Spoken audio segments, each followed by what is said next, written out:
Imagine a 14-year-old kid in his room downloading Blender onto his Windows 7 2GB of RAM laptop. That was me. A friend of mine had told me that with this program I could put dinosaurs in my videos and I was sold. But eventually I learned that VFX isn't all sunshine and rainbows. It's a very difficult and complicated job, and it's taken 7 years of patience, failed renders, and janky motion tracking for me to get to the point that I am now. And I still have so much to learn. But maybe you can learn from my mistakes and expedite that process a few years. So today we're going to discuss 3 things that becoming a VFX artist has taught me, and that is being realistic, patience, and planning.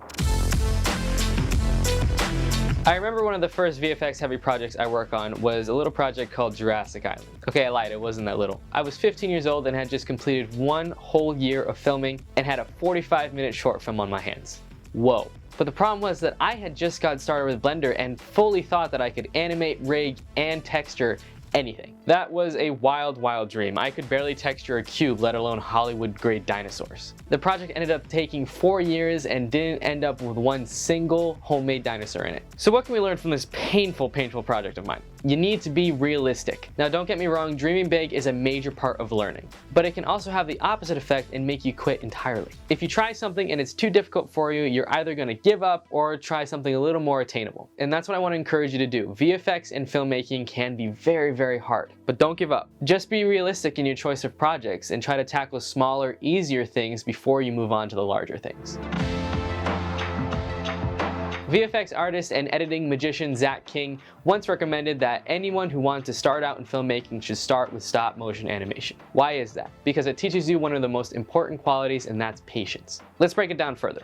What does patience even mean? By definition, patience is the capacity to accept or tolerate delay, trouble, or suffering without getting angry or upset. And how does this apply to becoming a VFX artist? Well, unless you live in a perfect world, your VFX journey is going to be full of delay, trouble, and suffering. Okay, maybe not that dramatic, but it's tough. Recently, while working on a project, I had completed an entire scene's visual effects. I considered it complete and was ready to move on to the next. But after watching it back over and over again, I just didn't like it. So even though it was my decision, I had to retrack, recomposite, and re-render over 16 full VFX shots. It was the worst, but in the end, it was worth it. You see where patience comes into play? Sometimes you have to redo things that just didn't work out, or your boss gives you a million editorial notes that just drive you insane. But if you put into practice having patience towards your craft, then it'll be easier to handle things calmly and professionally.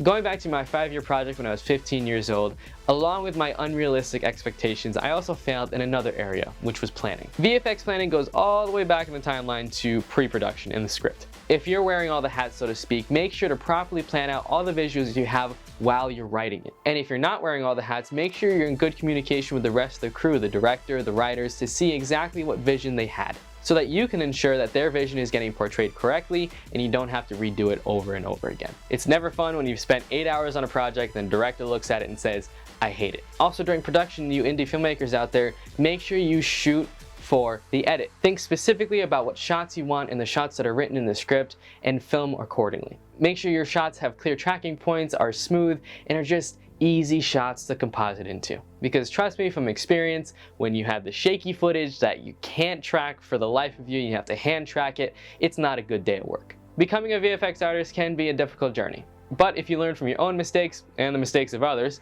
you can do it. It is a very fulfilling profession and hobby, and you can make some amazing things. Just remember to be realistic in your project choices, be patient with yourself and your crew, and plan your projects as well as you can so that you can avoid any unnecessary bumps in the road. But that's all for today. I hope this helped you out. I have not been on YouTube in a long time, so I figured that I'd hit you with some good knowledge from learning from my stupidities in the past. But until next time, I wish you well on your VFX journey, and make sure to keep it simple and stay creative.